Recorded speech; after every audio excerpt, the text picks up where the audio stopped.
Fans boxing news today.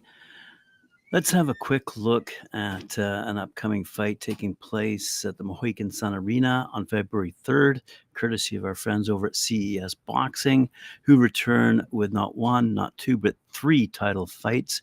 The main event featuring the return of Chordale the Gift Booker, who's 21-1 with 10 knockouts, as he makes the second defense of his WBC Silver Super Welterweight title against the former world title challenger Greg the Villain Vendetti. In the co-feature, undefeated Southpaw Francis Frank the Tank Hogan, 15-0, 14 knockouts, battles Paul Mendez for the vacant WBC USA Silver Middleweight title. And the third title fight of the night features Ricky De Los Santos, 11-1, against Nathan Martinez, 8-2, in an 8-round bout of the vacant WBC US Silver Featherweight title. Good news out of the Mohegan Sun Arena, and good news for CS Boxing. Thanks for sharing that, by the way. In other news, air quotes, Mike Coppinger out of ESPN is reporting that Jermell Charlo was arrested this past weekend in Texas and charged with misdemeanor assault causing bodily harm to a family member. A Fort Bend County Sheriff's Office public information officer told ESPN on Wednesday. Charlo, 33 years of age, was released after bond was posted, according to the court records. The victim of the alleged assault was not named. Charlo's wife, however, Shane Westbrook, filed for temporary restraining order along with a divorce from Charlo. As you all know, he fights under the Premier Boxing Championship banner, but a PBC representative did not respond to any messages from ESPN seeking comment. As you may recall, back in May 2018, Charlo was charged with felony domestic violence after he allegedly choked his then girlfriend. The following year, he was acquitted after a jury found him not guilty. His record, by the way, 35-2-1, 19 knockouts. He's unified junior middleweight champ and is ESPN's top boxer at 154. He moved up to 168 in September for career best opportunity against boxing's top star Canelo Alvarez. Charlo lost virtually every round and was dropped in round number 7 in a unanimous decision defeat for the undisputed super middleweight championship. His twin brother Jermell Charlo is the WBC middleweight champion. Wow, those guys are trouble. Anyway, Eddie Hearn wants to sign promotional free agent Gervonta Tank Davis to his Matchroom stable and put a fight together with Devin Haney. This is courtesy of our friends over at boxing247.com, who say Hearn says the popular Baltimore native Tank, 29-0, 27 knockouts, is no longer with Mayweather Promotions, so he wants to speak to him to offer him a bunch of money to join his stable.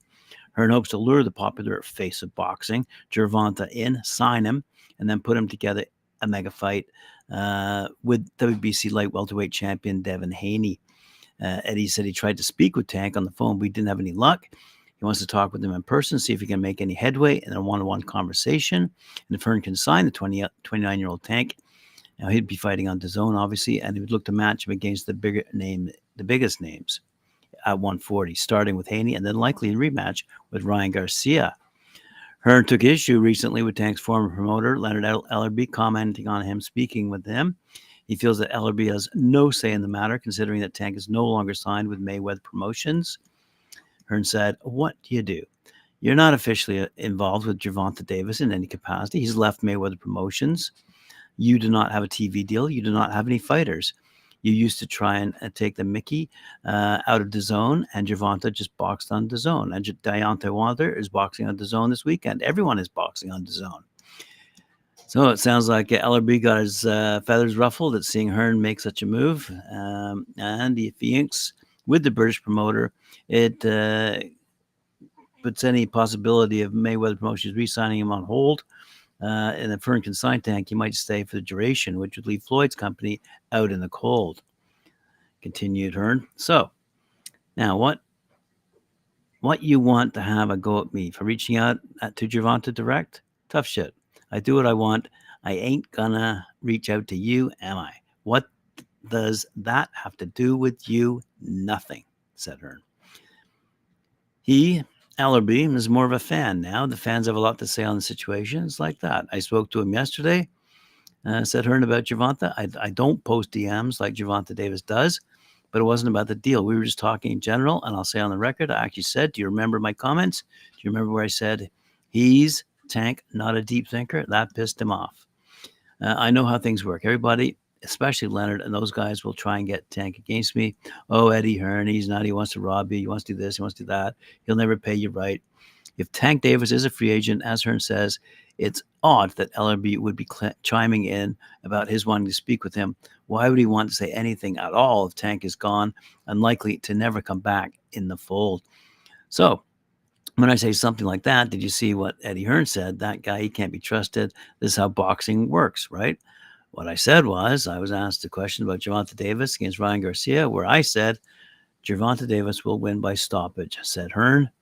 I said, one of the reasons Gervonta Davis is so good, he's so dangerous, is that he's not a deep thinker. And what I mean by that is he's not a deep thinker.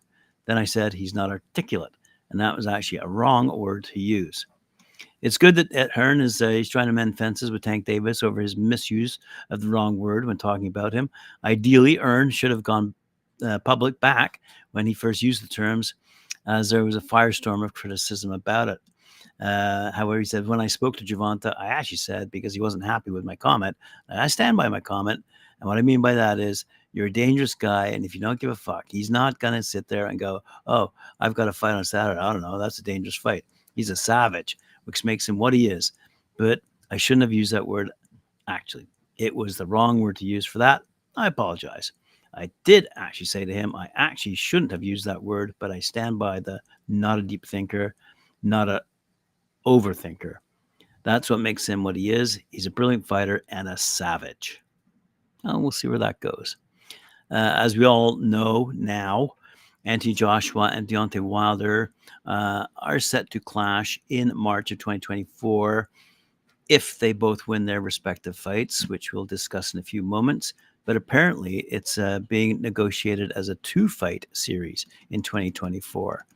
So we'll see where that goes. But it all is contingent on whether Joshua can beat Otto Wallin and Deontay Wilder can beat Joseph Parker. Both tough fights. Let's have a quick look at Joshua. His potential Achilles heel is his mental game.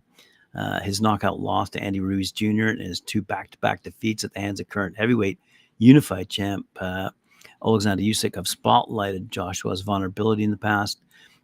He's gone through a revolving door of trainers, as we all know, seeking guidance to refine his boxing style and develop his skills. But according to ESPN, a fighter can lose themselves after a few setbacks, forgetting who they were before the losses. In search of his confidence, Joshua enlisted trainer Robert Garcia for his rematch against Usyk in hopes of fighting more in the style of a Mexican pressure fighter, but he still lost a split decision. Then he switched to Derek James, a more technical trainer, to prepare for his bouts against Jermaine Franklin and Robert Helenius, which he won. For this upcoming match against Wallin, Joshua has turned to the well-respected Ben Davison, a trainer renowned for a cerebral and tactical approach to boxing, cemented in the mentality of hit and don't get hit. However, a successful boxer-trainer relationship is not built overnight. It requires time, trust, and mutual understanding to break old habits and cultivate new strategies. While Joshua may be seeking a confidence boost, Davison's real challenge will be to understand Joshua's psyche, his motivations, and his potential trigger points, both physical and mental. Let's have a quick look at what the Sun over in the UK is saying about Wallin.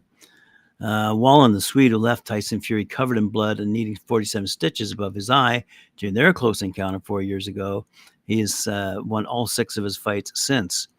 But only one has come via knockout, and he hasn't looked anywhere near the threat he did against Fury in Las Vegas. Joshua could be elevated into a mandatory position to fight for the IBF title currently held by Usyk, with a win over Wallin, with potential mega fights against Fury or Deontay Wilder also on his radar, as I just discussed. Having struggled with lefties in the past, however, Joshua will need to be on his A game against Wallin if he wants to fight for a world title again. And fans certainly can't wait for this humdinger to start. AJ's fall from grace has been tough to see for supporters, with many still reckoning he can mix with the very best of the heavyweight world. Against Wallin, Joshua has a chance to show he can indeed carry the hopes of a nation once more. There go the English. And with rival Tyson Fury almost getting beaten by Wallin, a win would certainly boost AJ's confidence ahead of a potential showdown with Deontay Wilder. So let's have a quick look about Wilder. Wilder hasn't fought since he knocked out AJ's latest victim, Robert Helenius, back in October 22. The bout was his first since his thrilling back-to-back defeats against Tyson Fury. So Joseph Parker goes into the fight on the back of winning his last 3 fights since his loss to British fighter Joe Joyce in September 2022.